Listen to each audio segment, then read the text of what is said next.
আমাদের জীবনে আনন্দ খুঁজে নিতে অনেক বড় কিছু করতে হয় না। কখনো কখনো বাবা মায়ের সাথে কাটানো এক বিকেলই হয়ে ওঠে সবচেয়ে আনন্দের সময়। আজ আমি শেয়ার করব ঠিক এমন একটা দিনের গল্প। আসসালামু আলাইকুম, কেমন আছেন সবাই? লিজেন্ডার লাইফ অফ নিপা ব্লগে আপনাদের সবাইকে স্বাগতম। গতকাল আমি শেয়ার করেছিলাম আমার বাবা মা বাসায় এসেছেন। গতকাল পুরো দিনটাই আম্মু যা যা রান্না করে নিয়ে এসেছিল সেগুলোই খেয়েছি। আজকে আমি নিজের হাতে রান্না করছি আব্বু আম্মুর জন্য। অন্যান্য সব ধরনের মাছ বাজার থেকে কেটে আনলেও আমি ইলিশ মাছ কখনো কেটে আনি না, কারণ আমি ইলিশ মাছ কাটতে খুব পছন্দ করি। আব্বু আম্মু বারবারই বলছিল বেশি কিছু রান্না করবে না, অল্প কিছু রান্না করবে। আমরা যেহেতু কয়েকদিন থাকবো, এক একদিন এক একটা রান্না করে খাওয়াবে। তবে সত্যিই কিন্তু বেশি আইটেম করলে কোনো খাবারেই তেমন একটা মজা পাওয়া যায় না। সেজন্য আজকে ঝটপট 3টা আইটেমই রান্না করেছিলাম। এখন আমি রান্না করছি ইলিশ মাছ দিয়ে বেগুন দিয়ে। আপনাদের সাথে রান্না মজা হবার একটা টিপস শেয়ার করি, সেটা হচ্ছে মশলা কষানোর সময় বারবার পানি দিয়ে কষিয়ে নেবেন। আমি সবসময় মশলা কষানোর সময় 3 থেকে 4 বার অল্প অল্প পানি দিয়ে কষিয়ে নিই। এতে তরকারির টেস্ট সত্যিই খুব ভালো হয়। আমরা কিভাবে মশলা কষাচ্ছি সেটার উপরে কিন্তু রান্নার টেস্ট নির্ভর করে। এখন আমি দেশি মুরগির মাংস রান্না করব।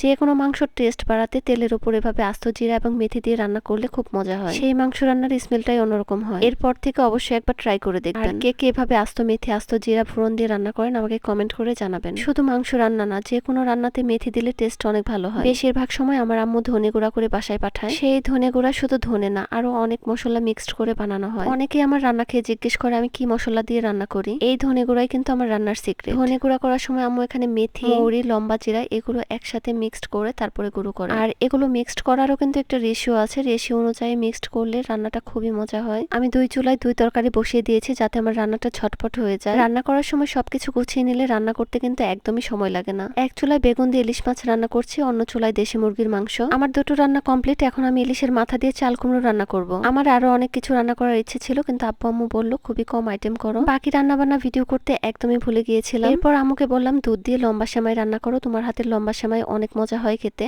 বাসায় যখনই আমার আম্মু আমার শাশুড়ি আসে তারা আমাকে অনেক হেল্প করে, সেজন্য তারা বাসায় আসলে আমি খুবই ফ্রি থাকি, কাজের একদমই চাপ থাকে না। আমরা দুপুরে সবাই একসাথে খাওয়া দাওয়া করেছি। তারপর এটা বিকেলের দিকে ফ্রি সময় পেলে যা হয় আর কি মেহেদি দিতে বসেছি। টেবিলের উপর লেস দেওয়া কাপড়টা দেখে মনে হলো এরকম একটা ফুল বানিয়ে ফেলি হাতে, সেজন্য সেই টাইপের একটা ডিজাইন করার চেষ্টা করছিলাম। আমি পুরো হাতে মেহেদি দেইনি, এই একটু দিয়েছি। মনে হলো পুরো হাতে মেহেদি দিয়ে সময় নষ্ট না করে আব্বু আম্মুকে নিয়ে একটু পার্কে থেকে ঘুরে আসি। তারপর আমরা সবাই মিলে আমাদের বাসার কাছের পার্কে চলে গেলাম। এখানে আব্বু বাদাম কিনে নিচ্ছে, বললো সবাই মিলে একসাথে বসে আজকে বাদাম খাবো, খুব মজা হবে। অনেকদিন আসলে এভাবে বাদাম খেতে খেতে গল্প করা হয়নি আব্বু আম্মুর সাথে। আমরা হাঁটতে হাঁটতে পার্কে চলে এসেছি এবং পুকুর পাড়ে গিয়ে বসলাম। বাদাম খেতে খেতে আমরা পুকুর পাড়ে অনেকক্ষণ সময় কাটিয়েছি। আমি সব সময় কিন্তু এই পার্কে আমার বাচ্চাদের নিয়ে আসি, তবে আজকে আমার আব্বু আম্মুর সাথে এসে আমার অনেক ভালো লাগছিল। পার্কের পরিবেশটাই অন্যরকম লাগছিল। পুকুর পাড়ে খুব সুন্দর মৃদু বাতাস বইছিল আর আমরা সবাই হেসে হেসে অনেক গল্প করছিলাম। আরহামকে তার নানা ভাই বাদাম ছিলে দিচ্ছে আর সে খুব মজা করে খাচ্ছিল। এদিকে আরহামের পায়ে যেন মশা কামড়াতে না পারে সেজন্য আব্বু পাগুলো উপরে তুলে রেখেছে। সত্যি দাদা দাদি নানা নানিরা নাতি নাতনির ব্যাপারে অনেক সচেতন থাকে, এই জিনিসটা আমার খুব ভালো লাগে। এরপর সূর্য ডুবে আসছিল, তাই আমরা উঠে পড়লাম। পার্ক থেকে বের হয়ে আবার বাসার পথে হাঁটা দিলাম। বাসায় ফিরে সবাই ফ্রেশ হয়ে চা খেলাম। সবশেষ এটাই বলতে চাই, আমরা যতই ব্যস্ত থাকি না কেন কিছু সময় বাবা মায়ের সাথে কাটাতে পারলে অন্যরকম একটা শান্তি লাগে। সবাইকে বলতে চাই আমার বাবা মায়ের জন্য দোয়া করবেন, আপনাদের বাবা মায়ের জন্য অনেক দোয়া রইল।